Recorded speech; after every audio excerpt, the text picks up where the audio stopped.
Hey guys, how we doing? So we're back on another video from Any News. This is my last Fate character analysis video that I'm doing for the meantime, unless it does any more. Fate Encore, well Fate, yeah, last Encore. I still haven't finished it, I just can't get into it. But I am interested in understanding Nero's backstory and stuff, so I'm going to check this out. And then, like I said, we're back onto the Shield Hero cut content videos. I know episode 4 got re-uploaded, but I'm skipping it. Don't want to be any confusion when we upload. I'm just going to go from either 6 or 7 onwards, like as I've been doing these. So where these were originally, there's going to be Shield Hero cut content videos from Any News. So here we go. Damn, 50%? Okay. Okay, that's a lot of people. More about SABER. No problem. Let's talk about Nero Claudius Caesar Augustus Germanicus, the 5th Roman Emperor. Not to be mistaken with the more famous Julius Caesar, the Roman general, who surprisingly is also a Saber-class servant in Fate Grand Order. Oh, wow! Perhaps to be showcased on a later date. But anyway, in episode 9 of Fate Extra Last Encore, the anime did a surprisingly decent job of summarizing Nero's life. Like, much better than how any of them were handled in Fate Apocrypha. And they stylized it in a very beautiful way as well. But if that wasn't enough, let's now take a more detailed look at who this Roman emperor was back when she was alive. Cool. Just a side note though, this is going to cover mostly the Fate-altered version of her story. So if you're familiar with ancient Roman history, everything most likely won't be historically accurate. For starters, in case you didn't already know, Nero was gender-bent for no other reason than to trick people into thinking that they would be playing Arturia in the Fate Extra game. But that's not important. What is Nero's story. So, let's get started. Nero was born in the year 37 AD, of his father Gnaeus, the cousin of the 4th Emperor Claudius, and his mother Julia Augusta Agrippina, the younger sister of the 3rd Emperor Caligula. At the time of Nero's birth, Caligula was the one in power. However, in the year 41 AD, he was murdered by his own Praetorian Guard. Nero's father had also died the year before, so Claudius was the one to end up ascending the throne to become the 4th Emperor of Rome. As the new emperor, he married Agrippina, who then convinced him to adopt Nero as their son, even though Nero was initially stripped of the privilege of being considered as next in line for emperor. You see, this was all part of Agrippina's plan in an attempt to make Nero emperor so that she could actually be the one in charge from behind the scenes. So with the first step of getting the emperor's approval of Nero's entrance into the family completed, the next step was to pressure Claudius's daughter, Octavia, into a marriage with Nero. And at the young age of 16, in the year 53 AD, the two became married, thus cementing Nero's position as a member of the royal family. With Nero's birthrights now confirmed, the next step was to remove Claudius from power. And sure enough, in the year 54 AD, Claudius died, assumed to have been poisoned by Agrippina. This allowed for Nero to become the 5th Emperor of Rome, all before her 18th birthday, making her the youngest person to ever sit on the throne at that time. Now, with Nero the one with all the power, she decides to gain the favor of the masses by giving money to all her citizens and abolishing all indirect taxes. It's because Nero was someone who cared more for the people that she ruled over than anything else, and the people loved her for it. But when she tried to make changes to the way that the Senate was run, the high-ranking politicians and officials would not sit idly by and just let it happen. During these times of hostility between Nero and the Senate, Agrippina was trying to slowly gain more and more power over Nero. This wasn't confirmed in the history books or anything, but Nero was said to have been poisoned by Agrippina when she was a child. And in order to get an antidote that would keep the poison at bay, Nero would have to do the bidding of her mother. Eventually, she grew sick of being controlled like a puppet, so she took the matter into her own hand and publicly executed her mother under the pretense that she was trying to poison her. With Agrippina gone, though, so was the antidote. This had led Nero into a state of delirium, which guided her down a path as someone who would be remembered in history as a tyrannical emperor. She began to lose vision on what was right and what was wrong. Executions of her rivals became commonplace, and anyone with an opposing opinion would meet that fate as well. This reign of tyranny led to the death of both his wife Octavia and his mentor Seneca. Octavia had been accused of adultery and then exiled, only to return and be publicly executed. Then Seneca had been caught as part of a plot to overthrow Nero's rule and was then forced to commit suicide. The Senate began to distance themselves from Nero and started to make their own plans without her knowledge. But before the Senate's intervention, in the year 64 AD, there came the Great Fire of Rome. A fire so great that it had burned for well over a week, completely destroyed 3 Roman districts, and damaged 7 more.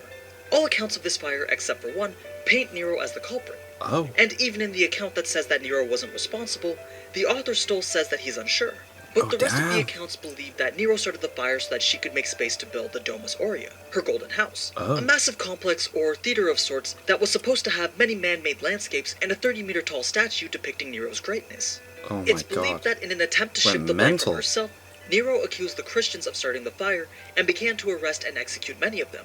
But she still made sure that she had the favor of the public by aiding in search and rescue efforts and opening up the royal palace to make room for survivors. Eventually, the Domus Aurea was constructed, and the Golden House became a prominent palace right in the heart of ancient Rome. But just to be clear, it's not confirmed that Nero planned this fire. It also doesn't align with her immense passion towards the people. I mean, she wasn't even in Rome at the time of the fire, so this may very well remain a mystery that will never be solved. Then finally there came the revolt that led to Nero's end. The revolt was planned from the inside to see how Nero would respond to such an event. Nero ended up doing nothing, convincing herself that the popularity that she had gained over the years with the people would act as a shield from any sort of defiance. The people did not rise up to protect their beloved emperor. Oh no. And yet, Nero still waited. But after the Senate saw her doing nothing, they resigned themselves from her side and branded her as a traitor. This forced Nero to have to abandon Rome with nothing but 4 of her closest allies. She had planned to think through the situation, but once a courier brought a message declaring her as a public enemy that was meant to be executed, she knew her only option was suicide. As she contemplated the action, her only thought was, what an artist dies in me. What Nero didn't know at this time, though, was that the Senate recalled the order to execute her in order to preserve the Julio-Claudian bloodline. Oh my god. But it was already too late. Nero couldn't muster the strength to end her own life, so instead, she ordered one of her comrades to do it. And by the time the soldiers got to Nero, they saw her already moments away from dying. One tried to save her with his cloak, but when he realized he couldn't, he walked away, and Nero made one last statement saying,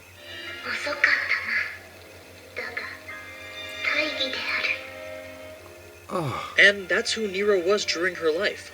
Born in 37 AD and died in 68 AD, reigning for 13 years from 54 AD to the year she died. A solid 30 years if you ask me. Now, what of her abilities and noble phantasms? I think that the most important thing to understand with Nero is her imperial privilege skill, because this is primarily what allows her to be as powerful as she is. And what it does is it temporarily grants her access to skills and abilities that would otherwise be impossible to use for someone of her class. Right. So, as we saw in episode 3 against Ryder, Nero used her imperial privilege to essentially hijack Ryder's noble phantasm and use it against her. But it's not limited to just others' abilities. It can be all types of skills relating to mainly riding, swordsmanship, artistry, and military tactics, but also covers other areas. It's powerful and works like this because the Roman Emperor is likened to that of a god, and a god is thought to be full of talent. So say if Saber wants to know how to counter a certain enemy's swordplay with the same kind, she can just use imperial privilege. Right. If she wanted to learn how to drive a car, she could just use imperial privilege. Okay, fair enough. That's cool. Her migraines that are caused from her mother's poisoning in her past life, she would soon forget the ability that she just had learned.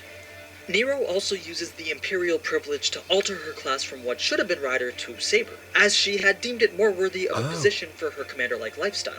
And as such, she carries the sword Istis Estis, the original flame.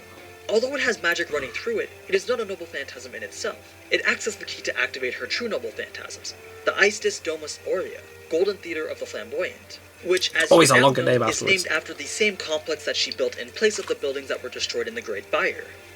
The Golden Theater is produced through magic similar to how a reality marble materializes the inner world of servants, but it's different in the way that it actually modifies the external world through Nero's ability to perform high thaumaturgy. This allows the theater to exist for extended periods of time, with all the abilities that come from it present and active. So while an enemy is within the Golden Theater, not only is it impossible to escape, but Nero can also modify the interior at will and alter the landscape to her own benefit. That's awesome.